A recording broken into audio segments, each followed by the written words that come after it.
சபை செயலாளர் பாலகிருவன் அவர்களை அன்பாக அழைத்திருக்கின்றேன். தொடர்ந்து தமிழ்மணி அகலநாதர் அவர்களை அன்பாக அழைத்திருக்கின்றேன். தலைவர் டாக்டர் சத்யநாராயணன் அவர்களை அன்பாக அழைத்திருக்கின்றேன்.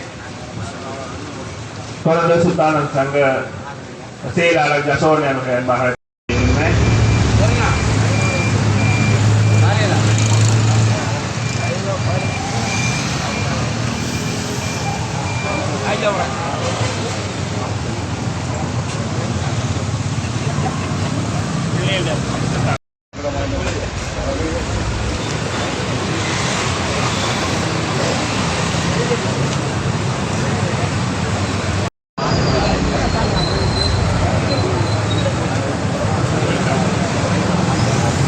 வளர்ந்த சுல்தான் மைந்தர சங்க செயலாளர் ஜசோன் அவர்களை அன்பாக அழைத்திருக்கின்றனர்.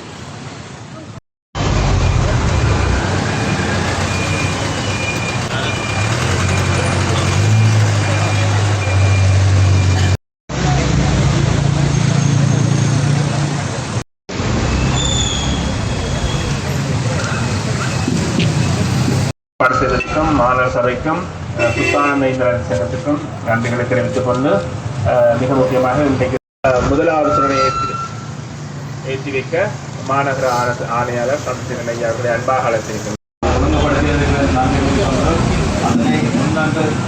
நடத்தி கொண்டிருக்கும் மௌனியா மாநகரத்தின் பெரியவர்கள் ஒரு உரையாக அவர் பிற்காற்றிய உரைதான்.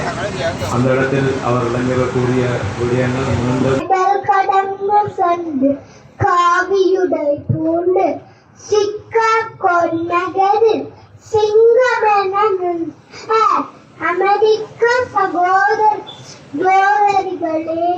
என்னும் ஒற்றை சொல்லில் அகிலத்தையே அதிர வைத்த மக்கள் சேவையே மகேசன் சேவை அகபாந்து சுவாமிகள் 39 ஆண்டுகள் வாழ்ந்தாலும் 1000 ஆண்டுகளுக்கு தேவையான ஞானத்தை வழங்கி சென்றுள்ள இவரது பிறந்தநாளையே தேசிய இளைஞர் தினமாக கொண்டாடுகின்றோம். இரும்பு போன்ற தசைகள் வேண்டும், எஃகு போன்ற நரம்பு வேண்டும், தன்னம்பிக்கை ஒன்றே தாரக மந்திரமாய் தாம் இருக்கும் இளைஞர்கள் வேண்டும் என அச்சமகத்தி அறிவை வளர்த்த சுவாமி விவேகானந்தரை ஒன்றும் நினைவில் கொள்வார் என கூறிக்கொண்டு விடை பெறுகின்றேன். தைரியமாக இருங்கள் என்றும் கற்றுத் தந்தார். நம்மை நாமே நம்ப வேண்டும் என்றும் சொல்லிக் கொடுத்தார். நல்ல எண்ணங்கள் நல்ல வாழ்க்கையை பெறும் என்றும் கூறினார்.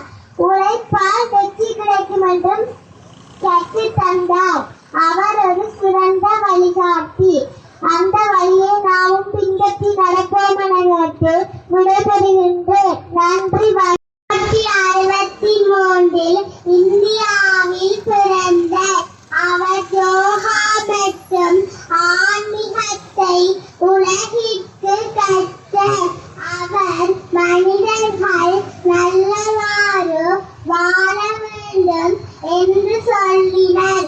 அவர் துணிச்சல் மற்றும் தன்னம்பிக்கையுடன் வாழ வேண்டும் என்று கூறினார்.